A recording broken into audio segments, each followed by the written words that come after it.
We'll turn to Mark chapter 14. We'll read it together. Somebody read verses 1 through 2, and we'll get started in earnest. It was 2 days before the Passover, the festival of unleavened bread. The chief priests and the scribes were looking for a cunning way to arrest Jesus and kill him. Not during the festival, they said, so that there won't be a riot among the people. All right, verses 3 through 9. Somebody else? While he was in Bethany, reclining at the table in the home of Simon the leper, a woman came with an alabaster jar of very expensive perfume, made of pure nard. She broke the jar and poured the perfume on his head. Some of those present were saying indignantly to one another, "Why this waste of perfume? It could have been sold for more than a year's wages, and the money given to the poor." And they rebuked her harshly. "Leave her alone," said Jesus. "Why are you bothering her? She has done a beautiful thing to me. The poor you will always have with you, and you can help them any time you want, but you will not always have me.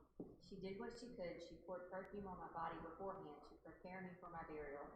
Truly I tell you, wherever the gospel is preached throughout the world, what she has done will also be told in memory of her."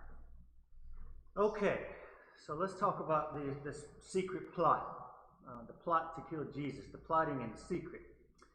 It says in verse 1, it was 2 days before the Passover. Now, I think it is helpful.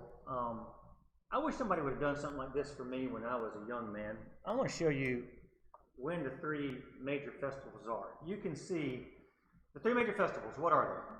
Well, I got it up there, so I'm sort of taking the mystery out of it. There's this one, which is called the Feast of Unleavened Bread. And it falls mid-March to mid-April. And that's why Passover, or Easter for us, is always somewhere between mid-March and usually early April, but sometimes mid-April. Exactly 50 days after what's called the Sabbath of Unleavened Bread is the Feast of Booths. The Feast of Booths. It depends on the translation. You might say Tabernacles.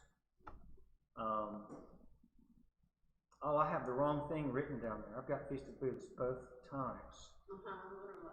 Yep, that's a mistake on my part. Darn it. Demerit. Huh? Demerit, right. Cut that from my pay. Well, let's settle it real quick. Turn to Leviticus 23. If you want the dates for this, you can find them all. In Leviticus 23, it says in verse 4, talks about the Passover. It says, the first day you shall have a holy convocation. That's the holy Sabbath I was talking about. That's the Feast of Unleavened Bread. And then you go down a little bit. It talks about the Feast of First Fruits. That's it. So 50 days after the Feast of Unleavened Bread is the Feast of First Fruits, or sometimes called the Feast of Harvest. And then later in the month of Tishri, you have the Feast of Booths, sometimes called the Feast of Weeks, Feast of Tabernacles. And I'm not going to go into a lot of detail on what they were. I just wanted you to get an idea, even though I had to screw up one thing at least, of, what time of year it was. So what time of year was this? Oh, sometime between, actually we know exactly pretty much based on other events what was going on. So Jesus died, almost with certainty, on April the 3rd, 33 AD. So if he died then, and the day before his death was Passover, right? Or maybe it was the same day. I can't recall right now. I know he celebrated it the night before, but the night before, actually, at sunset, the next day begins, right? So I think Jesus died either on Passover or the day before Passover, whatever the case may be. This was probably April 1st to us, somewhere around that range, right? Because it says in verse 1, 2 days before the Passover. And he died right at that time. So we're early April, maybe very late March. Now let's talk about the Feast of Unleavened Bread just for a second. Like I showed you, it's held in the month of Abib, sometimes called Nisan. You ever wondered when you're reading the Bible, why does it say Abib sometimes and why does it say Nisan in the Old Testament? You ever wondered that? No? Am I the only nerd in here? Abib is Hebrew, and Nisan is what the month names were changed to when they went to Babylon for 70 years. A lot of their words changed. They took on, in fact, they stopped speaking Hebrew. They started speaking another language. What was it? Greek.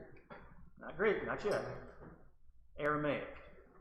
Greek came before all of this. No.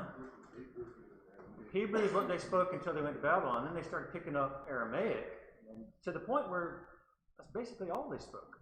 Now, this is a really dumb question, but this is all after the Mayan calendar, correct? I don't know much about the Mayan calendar. I'll be honest with you. Isn't that what we use currently now? We use a calendar called the Gregorian calendar. But wasn't that a derivative off of the Mayan calendar?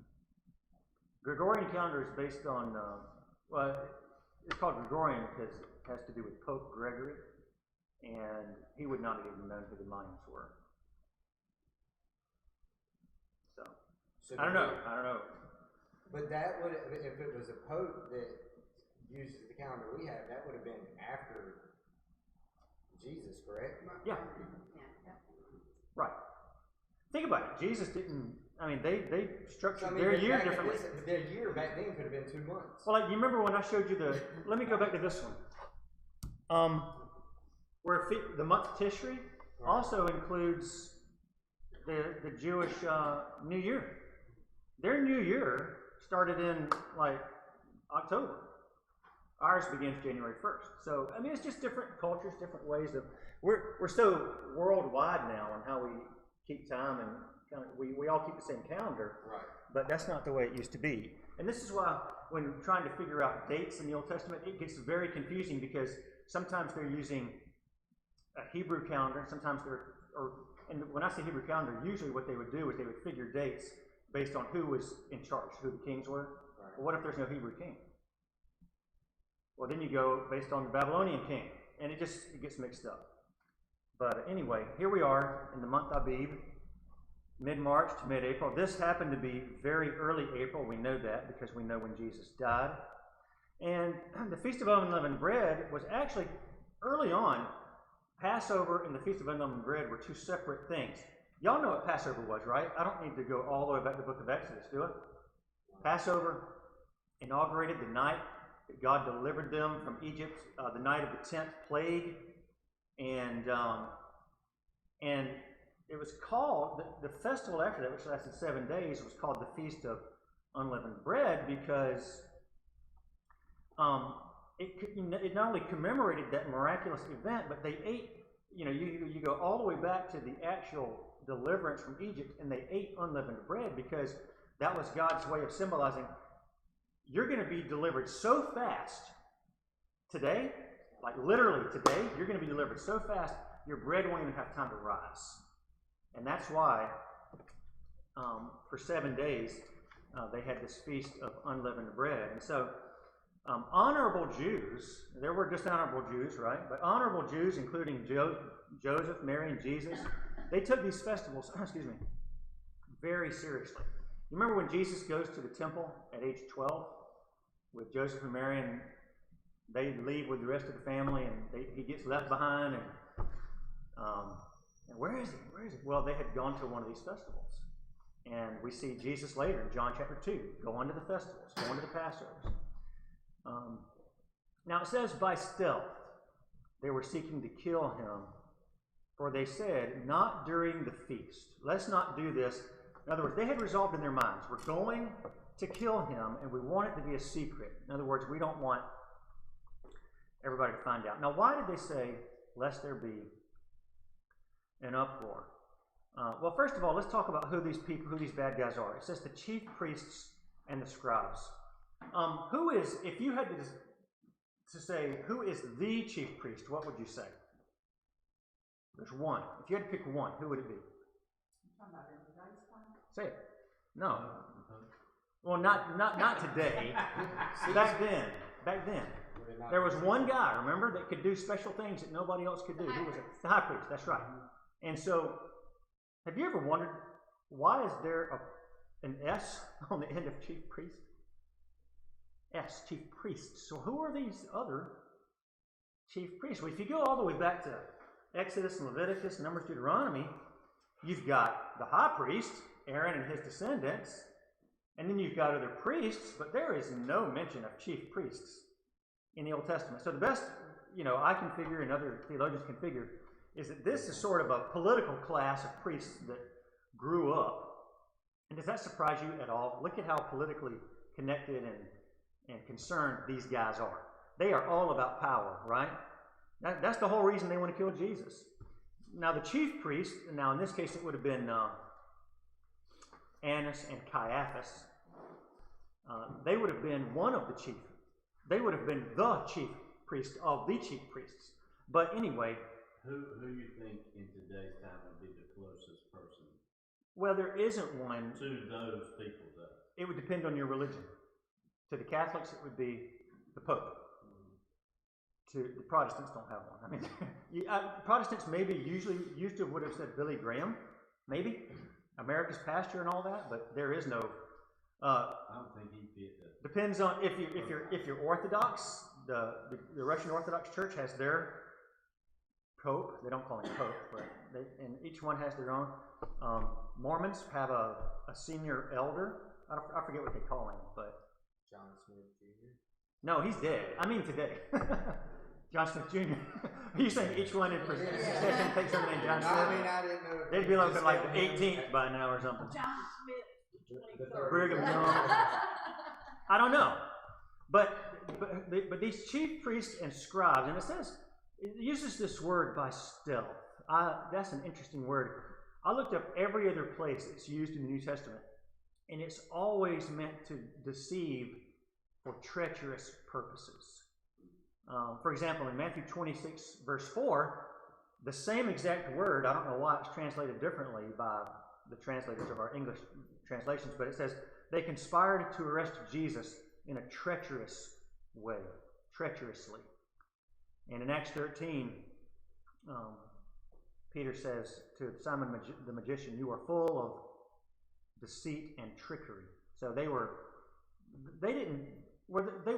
here the chief priests, supposed to be followers and lovers of God, they do not care about ethics, do they? And that's a sad state of affairs. But that's exactly what was going on. Now I said there, you can see this note. It says, lest there be an uproar from the people. It's estimated that at that time, Jerusalem usually had a population of about 30,000, and they generally had about 180,000 during these three major festivals. You add 5 times the number, and there's already a lot of tension in the air, right? Anytime, think about it. Where's everybody going to stay? You crawling on top of each other? You're probably, the evidence is they would build tent cities outside, and you don't have your normal accommodations. Jesus, we know, he wasn't staying in Jerusalem. What was he doing? Every night he was going back to Bethany, where Lazarus and Mary and Martha stayed. He'd walked a couple of miles into Jerusalem every single day. This is a highly combustible atmosphere. You had that going on, plus you had the Romans there. Oh man! Necessarily didn't get along with everybody. They just tried to keep peace between. Not only that, but you remember, there's a political class that wants to create chaos and unrest. What are they called? Of Jews. Who remembers what they're called? Simon the Zealots. That's right. If they're going to try to cause trouble, when do you think they're going to do it? Wow. When there's 150,000 extra people running around. I mean, it's a lot easier to get away with something when there's 5 times the population. Well, that's right. Think about if you committed a crime when there's 100,000 people in the crowd versus 1,000. You're more likely to get away with it at that time. So they wanted to kill Jesus, but they did not want to cause a revolt, because if they cause a revolt, the Romans come down like a hammer. So I made some applications. Don't be a schemer. Don't be a schemer. I think it's easy for us to look askance at these chief priests and scribes, because we would never kill Jesus That's probably true. We're Christians. I would hope we would never kill Jesus. But I want to look at their devices.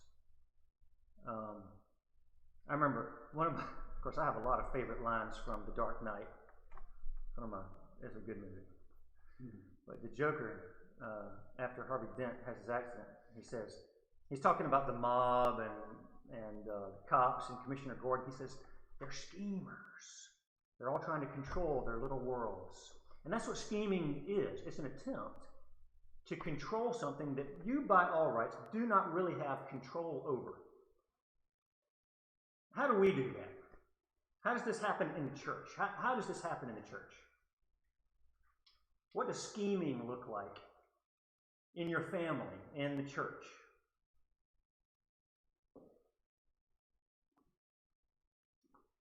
Secretly plotting to get something to go your way. Okay.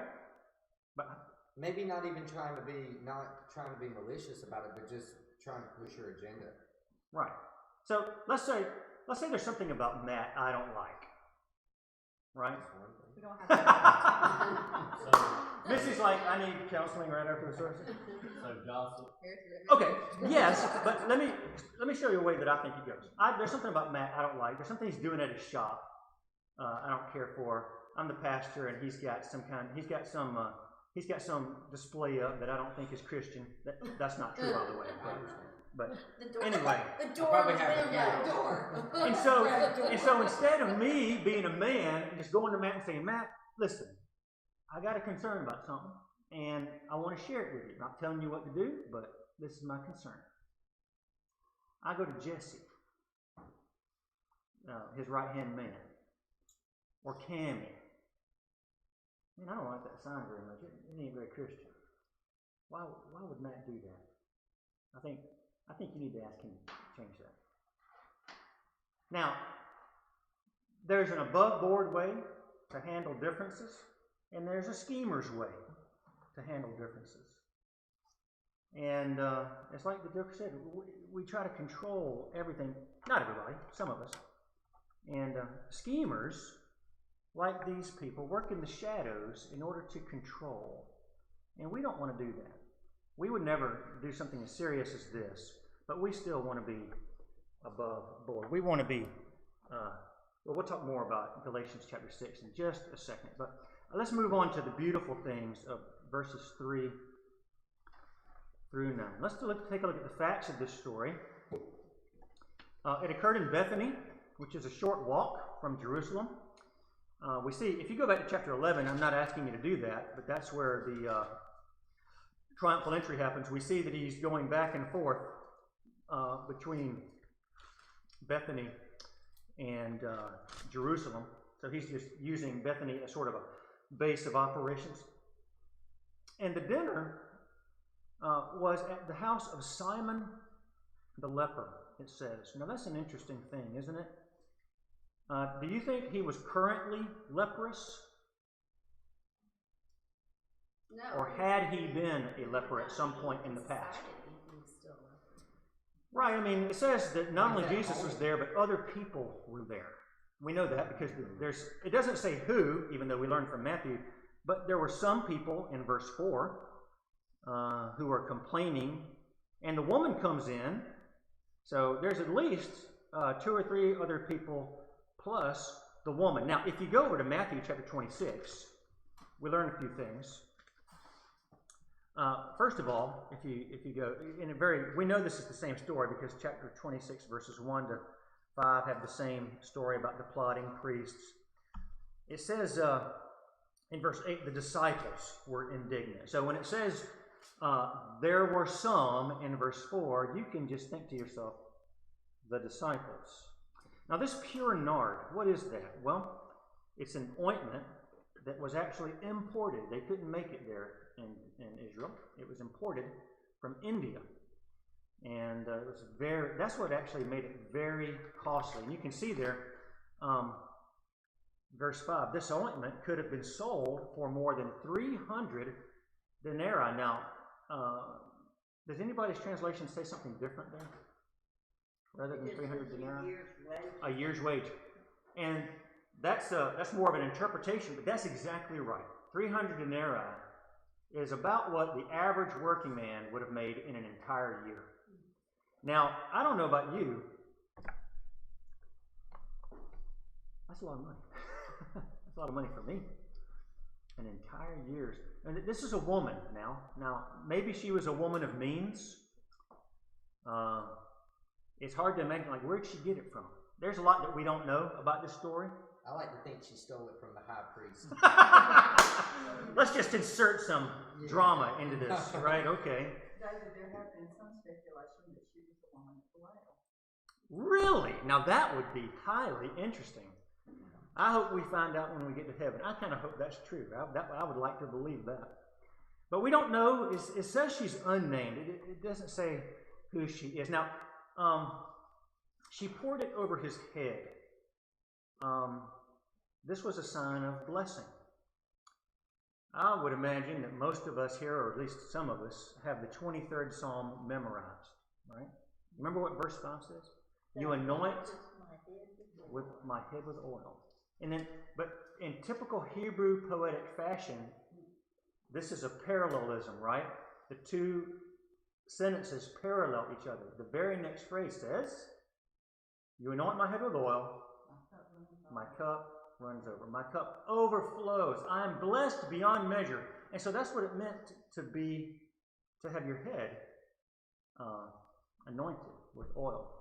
We know that they would do that for the priests, for kings. They would anoint their heads with oil as a sign of God's blessing and a sign of his presence. And it says there some indignantly criticized that. Of course, that was the disciples. Now, I don't want to spend a ton of time on this next point, but I do want to mention something. Is there a contradiction? I want to show you something. If you could, can you do this? I was going to have a question about it. Is this the same woman that's recorded in Luke 7? We're going to talk about that. So, in Matthew 26, verses 6 through 13, there's a story that sounds exactly like the one that we read in the book of Mark, chapter 14. Now, in Luke chapter 7, verses 36 through 50, there is a story about a woman who anoints Jesus with oil. She also is criticized. And then in John chapter 12, there is a story about a woman. John chapter 12, verses 1 through 8, about a woman anointing Jesus with oil. So, what is happening here? Well, in Matthew, it's pretty easy to tell. In other words, did this happen 4 times, 3 times, 2 times, or 1 time? If it's 1 time, then all 4 of the Gospels are presenting the same historical account from 4 different perspectives. If it's 2 times, there's some bifurcation. If it's 3 times, then there's, we have to figure this out. We don't have to, but when it comes to contradictions, I think that most of y'all in here are of the opinion, if I don't understand something, it's not going to bother, it's not going to keep me from going to bed at night.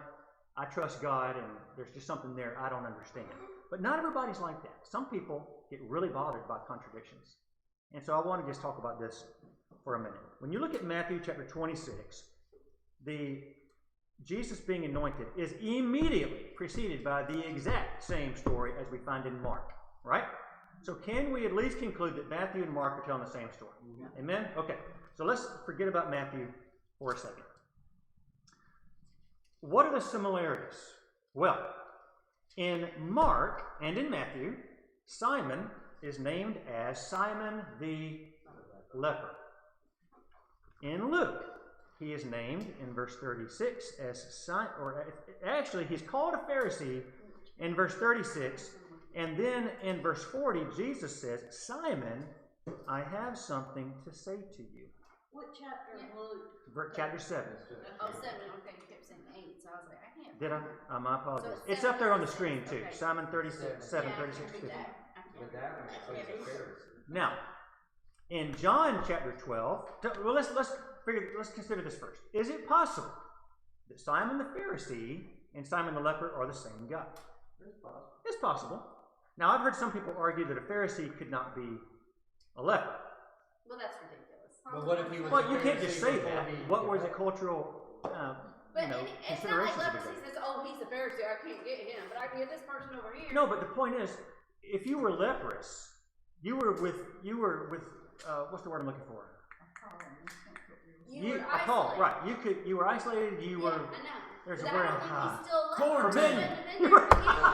My question is, Leprosy- Worse than COVID. my question Well, is, then, but then he's already, Oh. he then Simon. One person at a time. Matt, my question is, though, was he not speaking to his disciple this time? was he what? Not speaking to his disciple this time, when he says, Simon had something to say to you.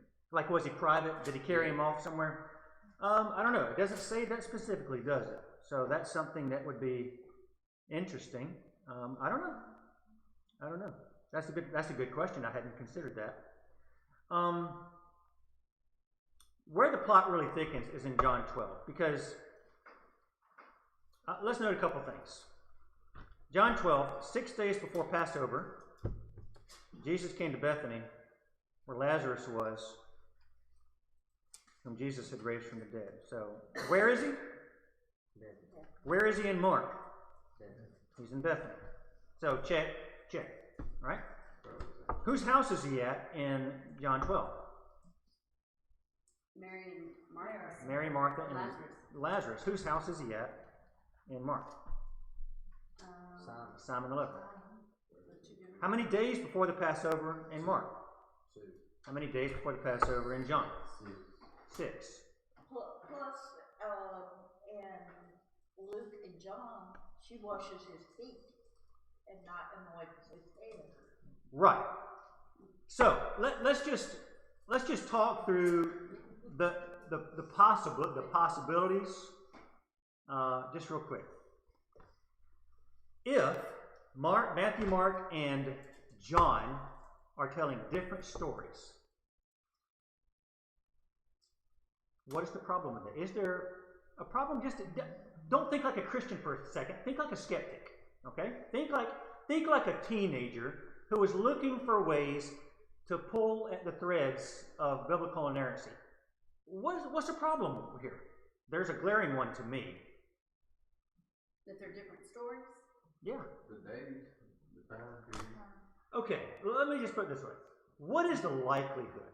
I'm not saying it's impossible, What type of women they but were? what's the likelihood that almost this exact same incident happens 4 days apart with a lot of the same language, some of the same criticism? What's the likelihood of that? It's unlikely. With a woman both times spending a year's wages within 4 days of each other. What's the likelihood of that happening? I'm not saying God that it didn't happen. I'm saying, to me, that seems kind of... I would rather think that they're the same event. That's all I'm saying. They're probably the same thing. But against that, I got to be honest. Against that is Simon the leper is not mentioned in John 12. Lazarus, Mary, Martha are not mentioned in Mark 14. It's called Bethany in...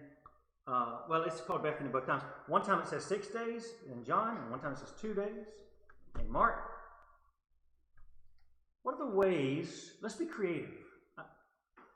What are the ways that we could combine those stories and not have a logical inconsistency? Because one thing that I've heard people describe Christianity as taking a leap of faith. I reject that. Christianity is reasonable. It doesn't mean I can explain everything, but it's reasonable. I mean, you have to think, these are 4 different people telling the same story from 4 different perspectives. That's true, but there's one author overriding all of that. Exactly. The Holy Spirit. So, follow me on this. What if this did happen 2 times? Luke records a separate example, which seems to be earlier in Jesus' ministry. If you read Luke 7, everything about it doesn't seem to be happening at the end of Jesus' life, which is where Matthew, Mark, and John are definitely happening, right? I mean, how many chapters are in Luke? There's like 24 or 26. Chapter 7? It's unlikely that that's at the end. That's more than likely at the beginning somewhere. So let's make an assumption that Luke is telling a story of one thing that happened. Matthew, Mark, and John are recording something different. On the timing, John says 6 days. What does it say? What does it say happened 6 days before Passover? Look at it. Be a critic. What happened 6 days before Passover? He came to Bethany. Does it say that the supper was 6 days before Bethany? It doesn't. But it's also timing with when he raised Lazarus from the dead. Which was in chapter 11. But this right here says, then Mary took a pound of perfume and poured it on her, and not. She's named. She's named in this one. So if it's the same story, then we know who the unnamed woman in Matthew and Mark is. So now we have 3 incidences that could happen. Well, that's right. It So could maybe, be 3. So maybe and listen, it happened 3 times because the Father, the Son, and the Holy Spirit need to be anointed. that is a very spiritualistic understanding of it. Okay. Here's the reality. If you went home and Googled this, you would find a lot of people that say this happened 3 different times. 3 different times. Twice in the last week of his life, within 4 days, Jesus was anointed with very costly nard, a year's wages worth. And I just find that hard to believe. Me personally. Maybe I'm too cynical. Maybe I'm too skeptical. But what if this happened? He says 6 days before. So if we combine that with Mark 2, he arrives in Bethany 6 days before. He's going back and forth to Jerusalem. And 2 days before, he goes to somebody else's house for dinner. Still in Bethany. Does that make sense? Is that possible? Is it reasonable? Let me ask it that way. Is it unreasonable? You got to think like somebody that wants to destroy the Bible. And we're not used to that. We're just so trusting. Oh man, this is great. I love it. But not everybody's like that. We got to think. And you know, like Matt said, is this the same woman from Luke? That's exactly what I thought. And when I started researching it, I thought, oh, no, I got to talk about this. So, let's continue. I think what happened is, now the other plot point that is a problem, and it is a problem we have to be honest about. John says it was at one person's house specifically, Lazarus's. Mark says it was at another person's house specifically, Simon the leper. While he was in fact, I wish I could just say they went out to dinner. But it says, in the house of Simon the leper. Oh, I can't get away from it. What's a way we could reconcile those 2 accounts? Maybe they rented the Maybe they were brothers. Maybe they were staying together. Maybe they were related. Roommates. Maybe they were roommates. Any of y'all own rental properties? Is that your house or is that their house? If I lived in a rental, in effect I do. I don't own the parsonage. But if I wanted you to come over to dinner, would I say, why don't you come on over to the church's house for dinner? I wouldn't say that. I'd say come over to my house for dinner. Is it at least reasonable to think, well, maybe Lazarus, who probably was not a rich man, of course, maybe Simon the leper wasn't either. We don't know. Maybe one of these was renting from the other. I don't know. I just know I find it more plausible. In other words, what's more plausible to David Morgan? What's more plausible to you? That Lazarus was renting from Simon the leper, or that Simon the leper was renting from Lazarus, or that 2 events of almost identical nature happened within 4 days of each other. Which one's more reasonable to you? The last one? That two events happened? And you have to decide for yourself. You have to decide for yourself. I personally don't find that reasonable, but that's why we're talking through it. Here's the bottom line. Whatever decision you come to, you need to find logically consistent.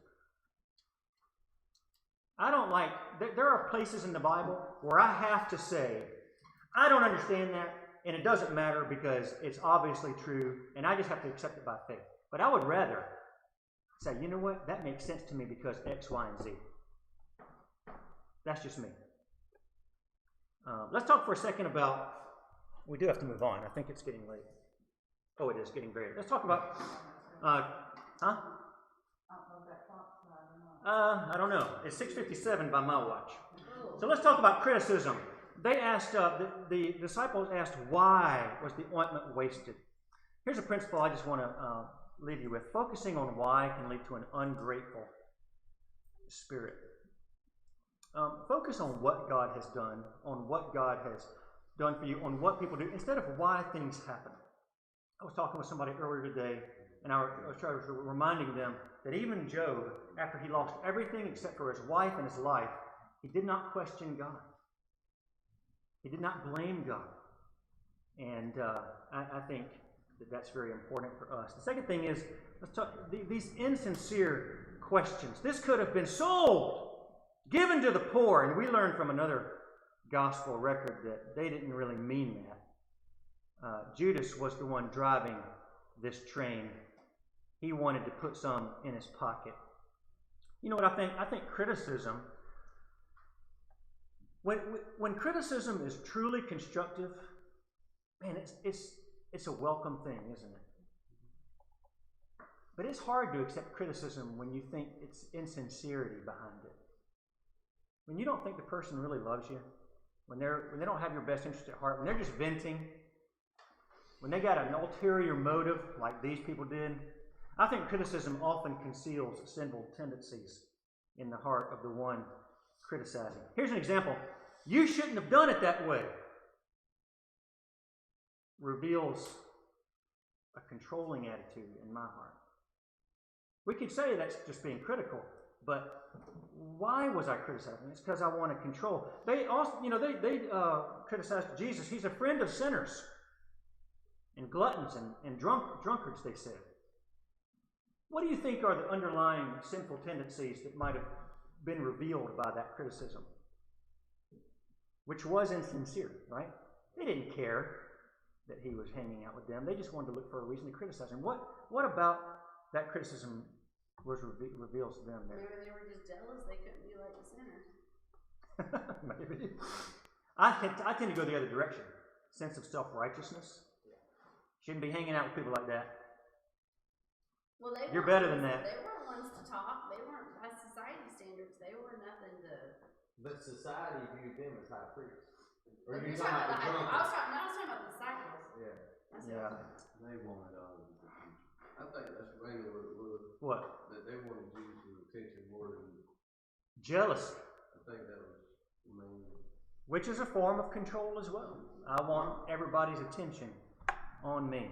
I want to make these applications, and I think I'm basically done here. We should resolve to criticize only from a place of authenticity. Jesus said, take the speck out of your brother's eye, but do something else first. What did he say? Take the huge honking log out of your own eye first. In other words, you don't even see clearly enough to help him. Be authentic, be loving, and then resolve to criticize only in order to help the one you're criticizing. Galatians 6:1 says, brethren, if anyone is overtaken in a fault, you who are spiritual, restore such a one in a spirit of meekness. In other words, a lot of times, well, let's be honest, 95% of criticism is from an attempt just to make myself feel better by running somebody else down. Whereas the Bible's model is, okay, it's not about you, it's about helping that person.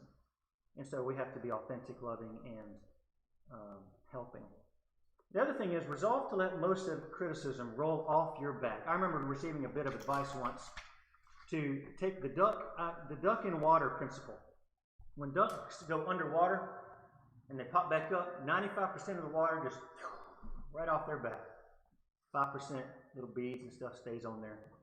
He said, look, recognize that most criticism is not worth your time, and you should just let it roll right off your back. Does a duck worry about the water rolling off his back? No, he just keeps on going. And we should be the same way. There is 5% of the criticism that is legitimate, and we should take that to heart. last one, and I know we got choir practice. Oh, I just wanted to show you this real quick. We think of this as being the Last Supper, right? But they were more likely sitting like that. That's the way Romans ate. And when it says Jesus was reclining at table, this is what is meant. And that's how she could anoint his feet, or head and feet. Another time it was head. So when the woman did it on his head, she had to reach around, didn't she? She had to do like that. But I just wanted to share that with you. Just very quickly look at the beautiful thing that she did. Jesus said, after they criticized her, leave her alone. I want you to imagine the next time somebody is criticizing you and you think it's insincere or it's not coming from a place of authenticity or love or help, just imagine Jesus up in heaven saying, leave him alone. That's my boy down there. That's my girl down there. You leave them alone. Because that's his attitude. Leave them alone. And then just let it go. Don't worry about it. He said, you always have the poor. We were just a couple of days before his death, and Jesus is just fine with drawing attention to his death. And here's my principle.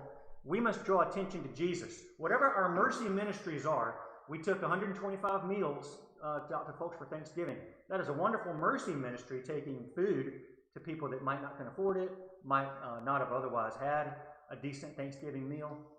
But that's why we had a little card on the front that said something about the gospel, right? Because we must always be drawing attention to Jesus, even when we're performing a ministry that's just of mercy or whatever, because the poor are always going to be here until they die. And then they go somewhere else. He said she has done what she could. I used to think this meant she couldn't do much else. This is all she could do. And then I realized, wait a minute. A year's worth of wages? This is a lot. And so what does he mean by she has done what she could? And I think the answer is she has done what she uniquely is able to do. How many people could afford a year's worth of costly nard and do it for his burial? Probably not many. The disciples certainly couldn't have. They couldn't even rub two pennies together to feed a little boy. But I think it was a form of sacrifice on her part. It was. I think I had heard or read somewhere that she was saving that for possibly a wedding day or something like it was a very special ointment that she had, and the fact that she used it on him was a sacrifice. Yes. Yeah, maybe. I mean, whatever it was a huge sacrifice. You don't throw that kind of money down the drain unless you really have something in mind. The principle is this: God has gifted you to do certain things, and you need to figure out what those things are. We need to be teaching our young people. Be mindful of the way God has gifted you. You know, we got 5 kids. They're not all the same. They're going to have different gifts, abilities, strengths, weaknesses. We need to be shepherding them towards using the things that they can do. She's done what she could to worship the Lord. And she also left a legacy. Jesus said, wherever the gospel is preached, it'll be done so. You know, we're going to remember her. If you want to leave a beautiful legacy, I love it. He says, she has done a beautiful thing to me. I like that word picture. If you want to leave a beautiful legacy, you know, you probably won't be remembered all over the world, but you can be remembered by those that you leave behind. Serve the Lord. I think I read it once that nobody ever gets to the end of their life and says, I wish I'd served Jesus less. There's lots of people that say, I wish I'd have served him more. So I believe we're out of time. We are. Amy's waiting on us, so let me pray and we'll